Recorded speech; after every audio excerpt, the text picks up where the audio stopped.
Good evening, everybody, and welcome to the live tonight. I'm Erika Smiley. I'm here with Garrett McKenzie, and we're happy to have you here. I hope everybody's healthy and your 2026 is off to a good start.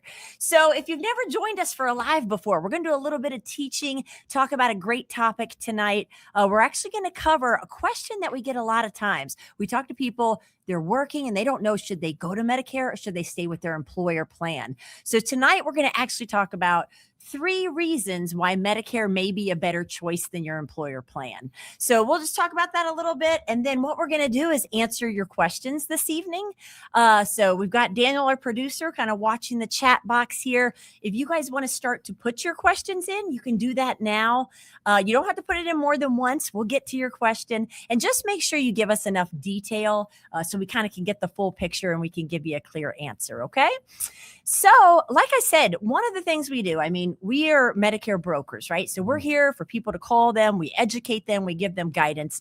And there are more and more people over 65 who are working. So I actually looked some stats up this afternoon. It's kind of interesting. Since 1987, it's actually doubled the number of people who are working past age 65. So right now, that's about 20% of people over 65 who are working, which equates to about 11.6 million people in the United States. Wow. So this is something, I know it's kind of sad because I want to be laying on the beach when I'm 65, but it's more and more. And I don't know if it's because people are living longer and they're healthier, so they want to stay busy, they want to work, or maybe just inflation and the rising cost of living. People can't afford to retire, but we get it all the time. People call and they say, hey, I'm working. Should I go to Medicare? Do I have to go to Medicare? Okay. So let's kind of tackle this. I will first say a lot of people don't know. Some people think they have to go on Medicare when they turn 65 or they're going to have penalties. So just know if you are on an employer group plan, or maybe your spouse's employer group plan, as long as that company has 20 employees or more on the payroll, then you do not have to enroll in Medicare. You can stay on that employer plan as long as you choose to work. Okay. Now, if you are with a small employer, so let's say you have 19 employees or less on the payroll, then yes, you do need to enroll in Medicare, because what could happen, that small employer, their plan could say, hey, we're not going to be in the first payer position. We're going to pay second. And that would leave you with a lot of financial risk if you're not signed up for Medicare. But if you're with a large employer and you want to stay on that group plan, you can. But a lot of times we tell people you should always compare, because we have this conversation a lot. We'll just talk people through, tell us about your employer plan, and let's look at your Medicare options and kind of see what's going to be the best direction for you. Now, I will say a lot of times people will not enroll in Part B, but they'll enroll in Part A. So many of you know Part A is $0 premium. So if you've worked for 40 quarters or 10 years and paid into the system, $0 for Part A. Here's the only thing you need to keep in mind. If you have an HSA, a health savings account, you do not want to enroll in Part A, even though it's free, because if you have an HSA, you can no longer contribute money to that HSA or put into that. And HSAs are wonderful, right? They're like pretty much like a health care IRA. So you want to make sure you keep contributing to that. So if you have an HSA, don't even sign up for Part A. Just say no thank you to that. Okay. Otherwise, if you don't have an HSA, then you want to stay on your employer plan, you could enroll in Part A at $0, and it might pay second and help cover some of the costs in addition to your employer plan. But let's look at this kind of 3 reasons why Medicare may be a better option than your employer plan. Well, first of all, a big thing that everybody's concerned about, and that is saving money. So it could possibly just reduce your cost. I think if you are on an employer plan, we usually say around $250. If they're paying a premium of about $250 or more, then Medicare might be a better option for you. And really, it's not just the monthly premium. There's a lot of things to consider. So you could look at your deductible for that plan, your copays, your coinsurance, your max out of pocket. They could be a lot higher than your Medicare options. So just weigh kind of the cost savings of it. We can do that for you. If you guys call into us, we're happy to walk you through that and tell you your Medicare options. Obviously, your costs are going to be different if you go with an Advantage plan or if you go with a supplemental plan, but we kind of help educate you and compare which one's going to save you money and give you better coverage. Now, the second reason would be if you want more freedom of choice of the doctors you can see. So it's really going to broaden your provider access if you're on original Medicare with like a supplemental plan. And that's because most employer plans, almost all of them, are set up as HMOs or PPOs. So with that employer plan, you're probably going to have a restricted network of doctors that you can see. So if you do have to go to the doctor a lot or you like to see specialists, you might think that Medicare is a better option because if you have original Medicare and a supplemental plan, remember there's no networks. You can see any doctor in the United States as long as they accept original Medicare, and that's about 98% of doctors. So it'll kind of break you from that having to be in or out of network and worry about that. You'll have much more freedom of choice if you go with Medicare. And really, I'd say the last one it's something people might not think about, but it's your prescription cost. So what are your medications costing you on your employer plan? A lot of people, as they age, we've got chronic conditions like diabetes, high blood pressure, things like that, where you might be on a lot of medications. Well, if you don't know, Medicare has actually a cap on what you will spend in a calendar year on medications. So if you're on pricey medications, the way it works with Medicare, there's 3 phases. We've got the deductible phase where you're paying out of pocket more. Then it goes to this initial phase where you're paying about 25% of the cost of the drug. And then you get to the catastrophic cap. And this year in 2026, that's a $2,100 amount. Okay. So $2,100. That is the most you're going to pay out of pocket when you're on Medicare in a calendar year. So pretty much once you hit that, you can put your pocketbook away and the plan's going to take over and you're done paying for drugs for the year. So if you are on some expensive medications, an employer plan is not going to have a cap like that. So that might be something to consider looking at Medicare as an alternative instead of your employer plan. Now, of course, you have to consider some other things. I mean, if you have a spouse that's on your employer plan, we've got to take that into consideration, right? But yeah, give us a call anytime. We're happy to walk you through this.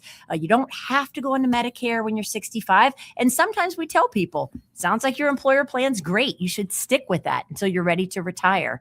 But if we can save you money or help get you better coverage, sometimes Medicare is the way to go. Oh, yeah. So any thoughts on add to that at all? No, there's a lot that comes into play. It's always your unique situation on if it's the right choice for you, which is why whenever you call in and we have conversations with you, we like to weigh those options with you.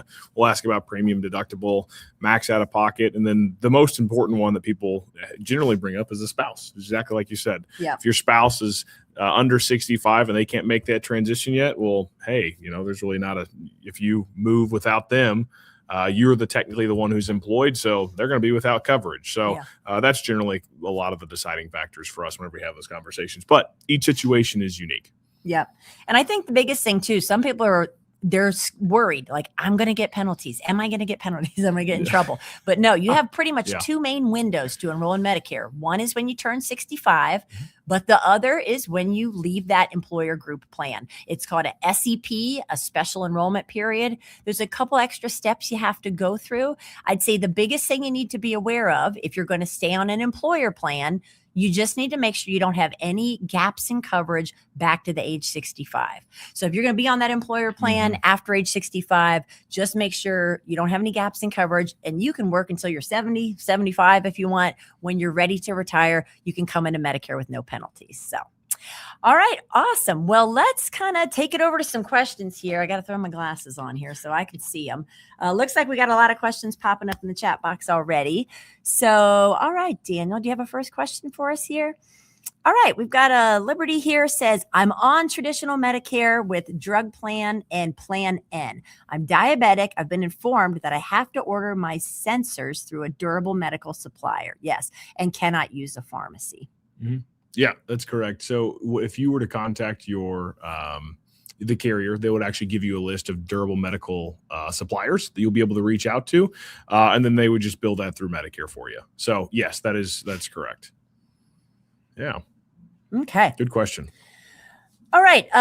Can you please provide an overview of requirements, insurance coverage for international travel?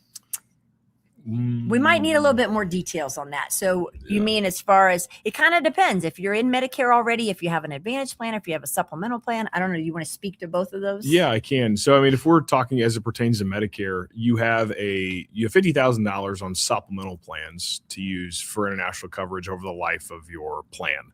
And that is an 80-20 coinsurance. So let's say hypothetically, you leave the country, you have an accident, the accident is $20,000. You're responsible for 20% of that 20,000, which would be $4,000 for you, and $16,000 would be taken away from that $50,000 reserve. And so now instead of having a full $50,000, that gets cut down by 16,000. I think my math's right here. $34,000 is what you have to use for the rest of your life. Now, if we're inside of an Advantage plan, any sort of emergency room or urgent care, that's covered for you. But other than that, you really don't have a heck of a whole lot of coverage. And some people have found themselves in not the best situations when it comes to travel back, because sometimes that's a unique travel situation to get you back, maintain stabilization before you get back to the States. So if we're talking about international travel, probably the only plan we recommend to you would be the supplemental plan. Yeah. And we always say also, get a travel policy.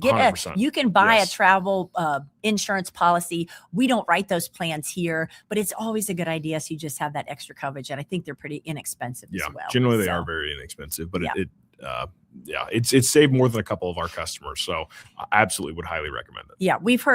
I've heard a story about somebody had to get airlifted or something, like helicopter air flighted back to the United States. And that was like a $284,000 helicopter ride or something like that. Yeah. So it's worth it. Pay the $50 or whatever it is to get the travel insurance. Absolutely. All right. Good question. All right. Is trial right still available for those who select an Advantage plan, but want to change to a supplemental within 12 months? Yes, but so yes, it's available, but there's a lot of stipulations that surround the trial right period that I don't think a lot of people are really made well known about. So for the trial right to start, there's two trial rights. There's trial right 1 and 2. The first trial right, the rules are that A, B, and C, so Parts A of Medicare, B of Medicare, and as well as the Advantage plan must start on exactly the same date. So if you started A and you continue working, then you pick up B, and then you get the Advantage plan, no, you do not have trial right 1. That is not going to be the case for you. And then trial right 2 is if you start with a supplemental plan. So if you have a supplemental plan to start, you make a selection to move into an Advantage plan, and you maintain that plan, and you do not change inside of those 12 months, then you would be eligible to use trial right number 2. So a lot of people just don't talk that A, B, and C have to start. They always say, "Oh, you can change. You get to try this for the first year free." That's not exactly how it works, because it is a pretty tight stipulation. So good question though. I was gonna say, David, you do have good timing on this because we're in the open enrollment period right now. Mm-hmm. It's from January 1st to March 31st, where you can come off of that Advantage plan if you want and go back to original Medicare and a supplemental plan. So I would say call us. The number's up there in the left-hand corner. It just went away when I said that. But Daniel popped the phone number up there. Yeah, give us a call and we can kind of talk you through your unique situation. Absolutely. All right. How do you get paid for what you do? Good question. People ask us that a lot. So we always say that our counseling and our services are free to you. Mm-hmm. So obviously we are not in volunteer work, right? We got to pay our bills as well too, but we get paid through the insurance companies. So insurance companies pay brokerages like us to guide you and give you Medicare advice and assistance. All right. I know you don't sell Medigap C anymore, but is it still available? Especially since I've been on Medicare since 1998 A and B. I have not seen it be available in. No, I don't believe this is still available for people. And I'll kind of do a little caveat there, because the F plan is essentially the plan that has really kind of taken the place from the C policy. Mm-hmm. My understanding of what the C plan was essentially the F plan with a prescription drug plan attached to it. So it was a pretty robust plan. I don't believe that they sell those anymore since they have separated the health coverage from the drug coverage. So I think F plan is going to be the best or I'm sorry, not the best, the highest level of coverage that you can get as it pertains to Medicare, as long as you were born before January 1st of 1955. Yeah. And even a lot of those people on F plans, their rates have gotten so high for those. If they can go through medical underwriting, a lot of those are moving to a G plan or even an N plan. Yeah, exactly right. And you do have to be old enough to qualify for that. So not everybody gets that. Yeah. But since you've had A and B since 1998, you would be eligible. So if you did want an F plan, you could get one, certainly. Yeah. All right. I'm a federal retiree 1 year in, turning 65 in 2026. I'm pleased with my Kaiser Self Plus One plan, but will only sign up for Medicare Part A. Why should I even consider Medicare Part B? That is a great question. And this is the question that a lot of federal employees always ask us. And I'm glad your plan is really good for you right now. What we find is when people call us and have the initial conversation, like you said, you're a year in, the Self Plus One is a great option. And I'm glad that it's so good for you. But what we've found is that as time goes on, things tend to increase. And since you're inside of that FEHB plan that you have worked so hard for and you are entitled to, and great, if at any point you decide you want to change, you must have A and B to make that move into another Advantage plan or even into a supplemental plan. And here's kind of where the catch or the gotcha comes in is, let's say you've done this for 5 years. If you haven't had Part B when you were supposed to have Part B for 5 years, that's a 50% penalty. So you're going to be paying this year, it's $202.90 is the cost there of Part B premium. You're going to add an additional 50% of that, and I'll be shocked if that's the premium in 5 years, and that'll be the percent you have for the rest of your life. So that's why we generally recommend people get Part B on those, because I know whenever I started here with MedicareSchool.com and other FEHB customers, when I talked to them, some of their plans were $0, which was great. Well, we've seen those $0 plans turn into $300 plans as time has gone on. So to give yourself the opportunity to move, to potentially save yourself some money, that's why we recommend Part B. Now, I'm not as experienced with the Kaiser specifically. I'm sure we could probably find that. But if you called in and talked to one of the agents, a lot of the FEHB plans are actually posted on like public websites, and not just any websites. We actually have to go to the federal sites, but we can see what plan is, and we can sometimes go through them specifically for what plan you're enrolled in and see how that would compare to a supplemental plan or compared to an Advantage plan. Awesome. Yeah. And Brian, we've got guides who are here now. We're here till 7 p.m. Central Time. So yeah, give us a call in. We're always happy to get more specific with you and talk about your unique situation. Absolutely. All right.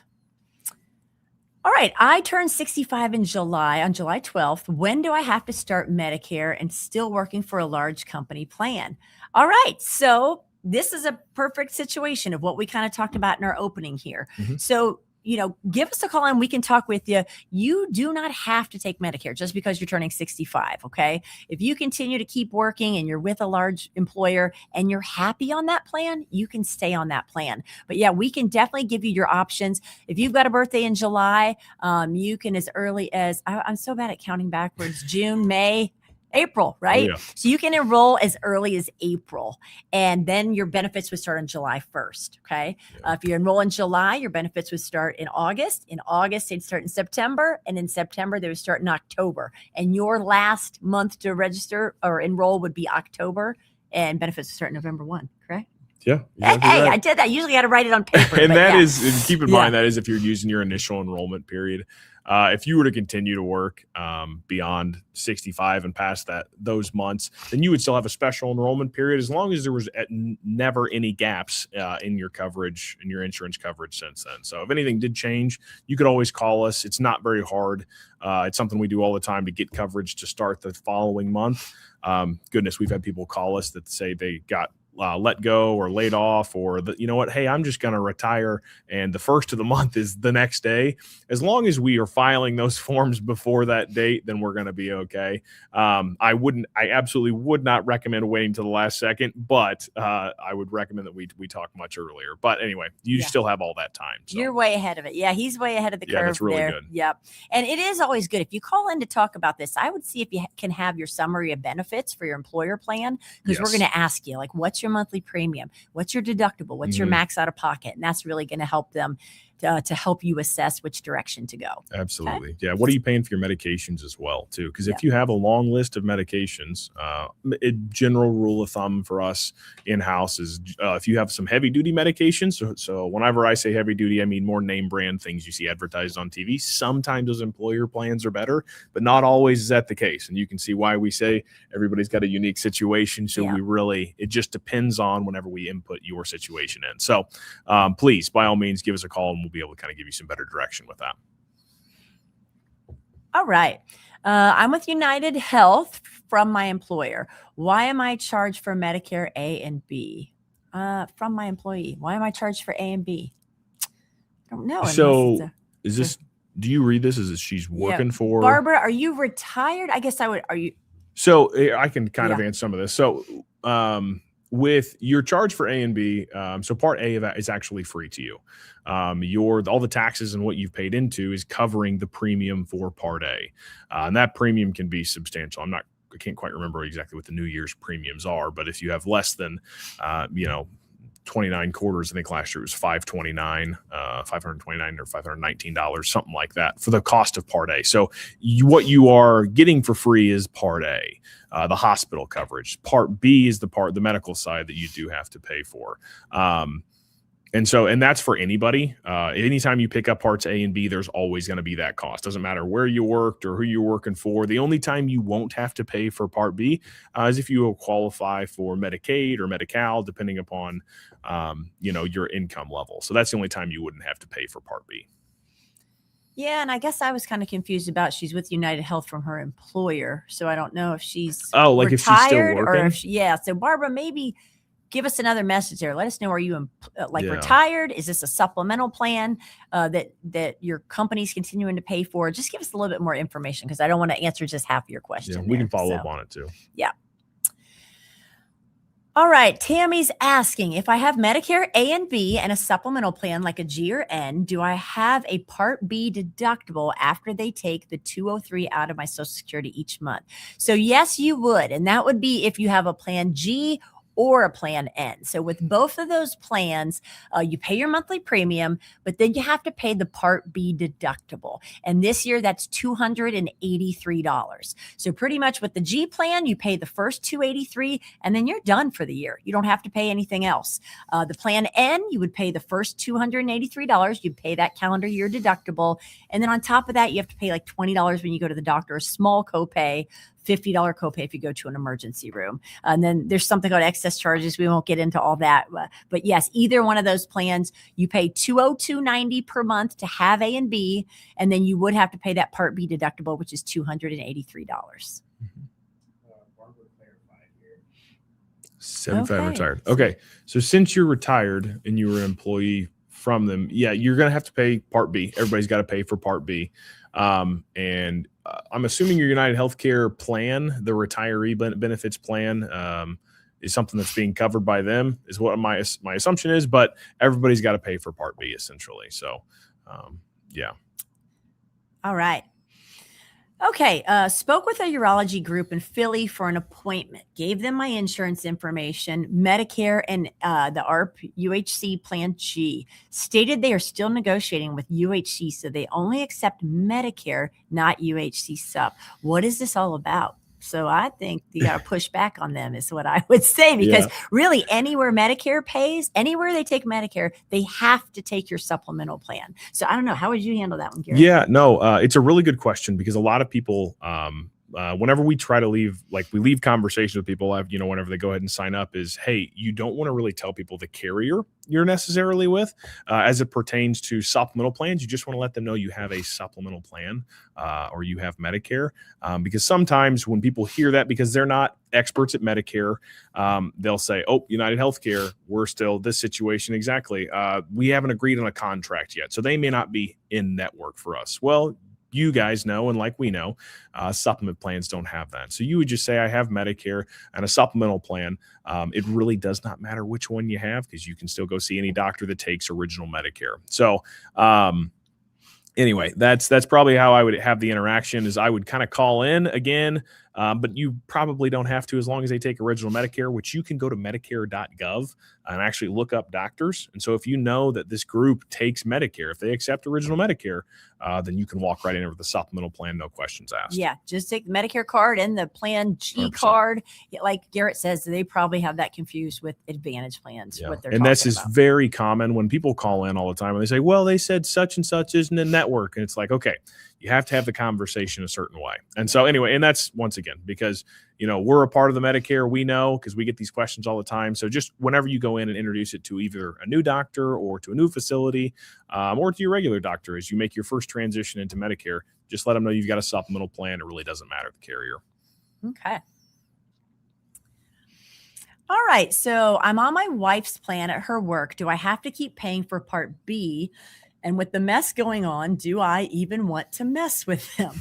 So, well, the answer to that is no, you don't have to be on Part B if you're on your wife's work plan, as long as that's a large employer of 20 people or more. So yeah, you're actually probably overinsured and paying more than you need to. If you're happy with her group plan, and you want to be just on that, you can disenroll from Part B. So I guess the only thing I would advise you on and ask, how much longer is your wife going to be working and continue to have that plan? If she's going to retire in 6 months, it may not be worth the hassle of coming off of Part B. I would probably just stay on the employer plan. But if she's going to work for a couple more years, then you can totally disenroll from Part B and stay on her employer plan. Yeah, I completely agree. Because what you're doing is you're just essentially giving up that $202.90 a year paying a month for Part B. You really don't need it, because as long as you have an active employer plan, and then you pick up parts A and B, A and B is really only covering co-insurances from there. So it kind of just hangs out in the background. So I wouldn't recommend doing it if you've got good coverage and that's the one that you want to keep. But like Erika said, if you're going to make a change in 6 months, then I probably wouldn't mess with the paperwork of trying to disenroll and then re-enroll. Yeah. And I think a lot of people don't know, if you're taking Social Security before the age of 65, they're going to automatically enroll you in A and B. So anybody out there, if you're taking Social Security and you're on an employer plan, when you get that card in the mail, you can flip it over and there's a box you can check that says, I don't want medical insurance. So you can send it back to them. So yeah, you totally don't have to be on an employer plan in Part B. All right. All right. So Dwayne wants to know, my employer prescription drug coverage is non-creditable. Can I keep my employer health coverage and take Part A and Part D? That's a good question. Yes, you can. Absolutely, you can. Yeah, since Part A is going to be free to you as long as you've worked 40 quarters, you can absolutely pick up Part D, because anymore, so with the change of the Inflation Reduction Act, and I'm kind of going to go into the weeds here so just join me as we go.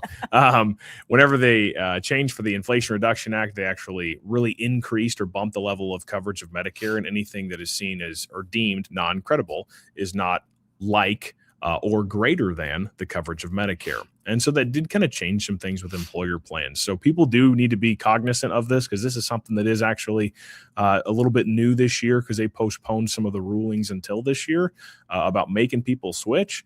So if you do have non-credible drug coverage, yeah, absolutely. You can get Part A and then Part D. And there's a lot of prescription drug plans that are really pretty inexpensive. In some places it's $0. Other places I've seen it, I think as expensive as like $15, $15.50, I think is the cost. And like I said, it just depends. It's pretty quick and easy to kind of figure that out. But yeah, that's a great question. Yeah. And it's good that your drug coverage is not creditable, because they will charge you a 1% penalty for every month you go without coverage if you don't have credible coverage. So, and you should get that letter. So for some of you that are like, oh my goodness, I don't know if it's credible or not, you would have gotten a letter from the insurance company. I'm sure you could probably contact HR to get a repeat of that letter if you did need it, but you would have gotten a letter from the insurance company to say, hey, just so you know, this is not credible coverage. All right. Good deal. All right. Scott wants to know, turning 65, August 2026, already retired. When should I start looking for a supplement? So we can do that 6 months out. Well, it depends on what state you're in, but yeah. So yeah, really, you can enroll in Medicare 3 months before your birthday. So whenever August, 3 months before August. You're going to make you count backwards again. I need my little piece of paper. July, June. May. See, I just need my little paper to write it down. As early as May, Scott. So in May, you can enroll. Of course, your coverage would start August 1st, unless your birthday's on the 1st of the month. If your birthday's August 1st, then that would bump everything back. You could 100%. enroll as early as April. But for supplemental plans, it depends on the state you live in. We could start shopping sometimes 6 months out, right? Depending on the state, 6 months out. So anywhere between 3 to 6 months out, you can call us. We can look at rates for you. And if we start and put that application in, we can lock that rate in for you. Yeah. Ooh, okay. So I'm going to change that verbiage here. Okay, sorry. Not lock the rate in for you. But you can lock the plan in. You can't lock the rate in. Lock the plan in. So if you're in the states of Minnesota, New York, and I believe it is Wisconsin is the third one. The third one always seems to escape me. Those are the states where you can only apply 3 months in advance. If you're in any of those other states, you can actually apply 6 months in advance for the supplement plan only. And what I would say is, what was his name? Anyway, whoever was a part of our last Scott, I think the last one we had up there. If you're already taking Social Security, you're going to be auto-enrolled into Parts A and B of Medicare. So for you, if you want to call in February, that's the soonest you could go ahead and make a selection. You could book an appointment with us for February. We'll have a conversation. You would have everything tied up in a bow. By the time you get to August, you'll have your cards well in advance. So that's what I would say to you. Garrett's our sales director here. He keeps me compliant, keeps me in check. Yes, exactly. Okay, next question. How and who do I pay the Medicare Part B yearly deductible? Yeah, good question. So that one you would pay the doctor's office, correct? Because they're not going to be able to bill, just like if you have a deductible with an employer plan. So let's say you start Medicare, your supplemental plan, the first time you go to the doctor, whether that's a regular office visit or you're going in to get a CAT scan or an x-ray, they would just send you a bill and you'd pay that first $283. After that, you're not going to get any bills. Medicare will cover everything. If you have a plan G or a supplemental plan, really depends on what plan you have. But either way, if you have an Advantage plan, it works a little bit differently. So with the Advantage plans, you don't have the $283 deductible. That deductible might depend on the Advantage plan you're on. So really it varies, but either way, they're just going to send you a bill just like they normally would. Yeah. And I will tell you too, like there's something the carrier started doing a couple of years ago where they will sometimes reach out in advance and they'll say, hey, if you'd like to go ahead and pay your deductible up front, you can. I know United Healthcare does this. I think about a couple other carriers do. Off the top of my head, I cannot tell you exactly which ones they are, but you'll get a little statement in the mail that said, hey, would you like to pay your deductible early? That way, whenever, if you know you're going to have a few doctor visits, you go quarterly for regular check-ins, you know you're going to hit that, you can just pay it up front in the year. That way you can never have to worry about expecting any bills later on in the year. And it's an optional thing, not something you have to do, but they do give you the choice. Okay. All right. If my agent says we don't write for that Medigap carrier, do I apply directly? And is my agent still my agent for future work after that? So if they say they don't write that carrier, you can definitely go directly to the carrier site and apply, or you could call the carrier's phone number. Every carrier has a sales department, so they would be able to get you connected with somebody who could help you. But your agent of record would be whoever signed you up for the policy. So whoever you were working with previously, if you change, then you're changing agents technically.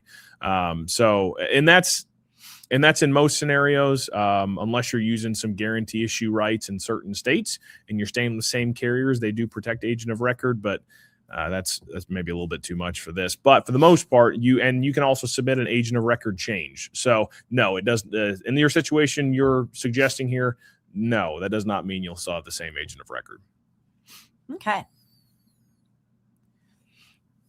All right. I'm going to be 65 years old in June, and I'm currently on my spouse's medical coverage and receiving Social Security. When should I enroll in Medicare Part B after my spouse is retired? Yes. So it's going to be, if you're happy with your employer plan, again, you should compare. Look at the employer plan next to Medicare. But yes, when your spouse is going to retire, I would say start that process about 60 to 90 days out. Well, he's already, so it's after, since your birthday's in June, you're going to have a 7-month window if you would want to come off now. But if your spouse is going to work for years down the road, it just really depends on when you come off of that employer. Yeah. So here's what I'm going to tell you. So if your spouse is going to continue to work, you're going to get your card in the mail. and then you're just going to check that box and disenroll because you don't need to pay for that extra premium unless you are ready to make the move into Medicare. Maybe your health conditions, maybe you have some health conditions, or you want to move into different drug coverage that might be more cost effective for you. That would probably be worth a conversation. So I would recommend you schedule an appointment with us so we can really dive into some detail there.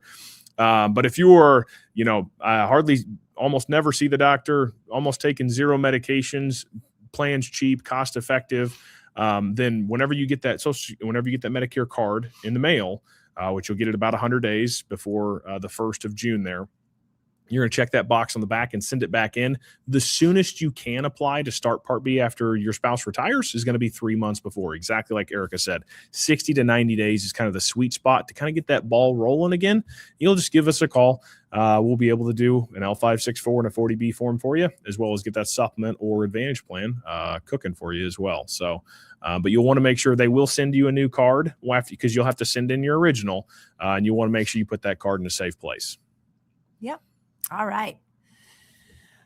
Okay. If my employer plan is not great, it's bare bones, but about the same cost as Part B, should I just sign up for Medicare B and a prescription plan? Well, yes. So I would call in and talk to one of our agents here. And I think we've got the number up there. It's up in the corner right there, 833-833-3661. So you can call in. Is that the number, Daniel? That's interesting. Okay. 833-833-3661. We got a couple different numbers floating around out there, but hey, keep Daniel honest back there. That's yeah. good. So here's the deal. You're asking, should I just sign up for Part B and a prescription plan? The one thing you want to make sure of, your employer plan might be bare bones, but just having original Medicare Part B and a prescription plan leaves you open to a lot of financial risk. So I don't know if you've heard of the gaps in Medicare. There's gaps in Medicare. So that's why people add either an advantage plan or a supplemental plan with original Medicare. So I would advise you, if you want to come off the employer plan, it's not great. Again, you want to look more than just what you're paying for it monthly, right? Can you see doctors? Are you limited? What's your deductible? What's your max out of pocket? But I would call in, talk to one of our guides, because they'll talk you through. You could sign up for A and B, you can get your prescription plan, but you also want to look at, am I going to add a supplemental plan with this, or am I going to go the advantage plan route? So really that's all the things you need to consider, and they can educate you, help you decide which direction you want to go and get enrolled. Yeah. But yeah, you don't have to stick with the employer plan. If it's not great, Medicare may be a better option for you. And I will add something there on too. If your plan is bare bones, you probably have a pretty high deductible. And what we've seen is folks with high deductibles, the cost can get out of hand pretty quick. And anymore for a lot of the employer plans, they are $8,000 to $10,000, which can be significant. So I hope yours isn't that high. I mean, some can be 5,000, but if we put that together and let's say you have an accident or there is something that comes up where I know hospital bills aren't cheap, where all of a sudden you have to pay $5,000 out of pocket, it probably would have been more cost effective to move into Medicare. So if you're looking for like, hey, I'm healthy, I'll always be healthy. I think a lot of people have said that. And then a lot of people have had to pay some money as well.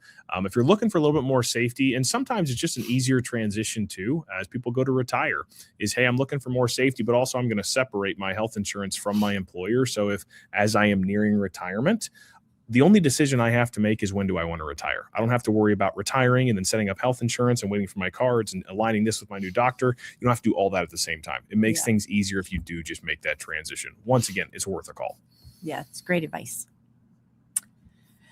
All right, Joyce is asking, I'm 70 years old, still working. If I retire during the summer, will I be able to get Medicare during the summer? Do I have to wait until next enrollment period? No. So Joyce, you're going to get what's called a special enrollment period, and it's special for you. It's an SEP because you're coming off that employer plan. So like Garrett said, there's a couple forms you need. One's called an L564. That's pretty much a form you're going to take to your HR department, and they're just going to sign off that, yes, Joyce has had coverage back to the age 65. And then there's another form called a CMS 40B, and that tells them when you want to start your Medicare. But there, you don't have to worry about the timing of the year. It's going to revolve around when you're coming off that employer plan. And you've actually got 8 months to enroll in Medicare from when you come off of that employer plan. But obviously you don't want to wait that long, right? You don't want to be without coverage.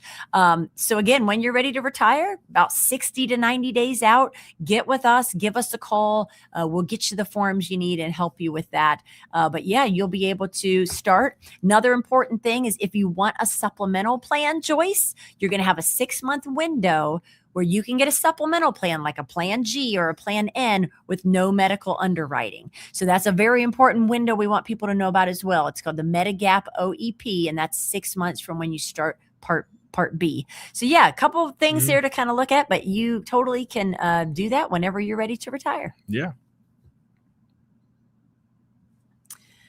All right. As with Medicare B, is there a deductible for Medicare A? So yeah, no, Garrett was trying to pull up and remember those numbers. If you have worked for 40 quarters, if you've worked for 40 quarters, which is 10 years and paid into the system. Oh, you're asking about the deductible. Sorry, I'm talking about premiums. There is a Medicare Part A deductible. So it's $1,767 this year. So close. $1,776. This is why we have them here. Easy to remember the year the country was founded. What's the Part A deductible? $1,776. $1,776 for 2026. Yeah. And here's something important to know. That's a 60-day benefit deductible. Yep. So if you're hospitalized a couple times in the year that are 60 days apart or more, you could have to pay that multiple times in a year. So Denise, that's why you need to have a supplemental plan or an advantage plan. Absolutely. So you're not responsible for that Part A deductible. Sorry about that. Thought you meant premium at first. I misinterpreted your question. Right. All right. Jeff asked, if I use an agent to enroll in A, B, G, and D and later make changes on my own through Medicare, is the agent still my agent, or must I always go through my agent for changes? I'm going to tackle that one. Yeah, sure. Good question. No. So it just depends on who changes the policy for you. So let's say you went on, so you enrolled through somebody for a Blue Cross plan down there in Florida, and then you, hey, I want to change to Aetna. And you completed an online form through Aetna. Whoever was probably processing that form would probably become the agent of record for you. You may never meet, we'll just say Bob and back in the back rooms. But he would technically be your agent of record. So no, you don't always have to go through your agent for changes. You can do it to kind of get some expertise or insight in the market. We would probably recommend that you absolutely do that. Please use us. But it's just for maybe ease of use for you, but no, you don't always have to go to your agent. You always have the freedom to choose something new or someone new. Yeah. And I will say, Jeff, call in and talk to one of our guides.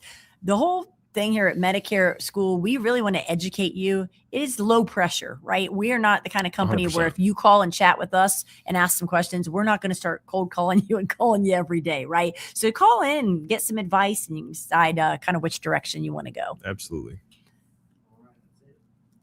That's it. All right. Well, good deal. Well, thank you for joining us tonight, guys. Again, if you need help, we're here till 7 p.m. Central Standard Time, and 833-833-3661. So give us a call. We're happy to help. And thanks for joining us tonight. Thanks, guys.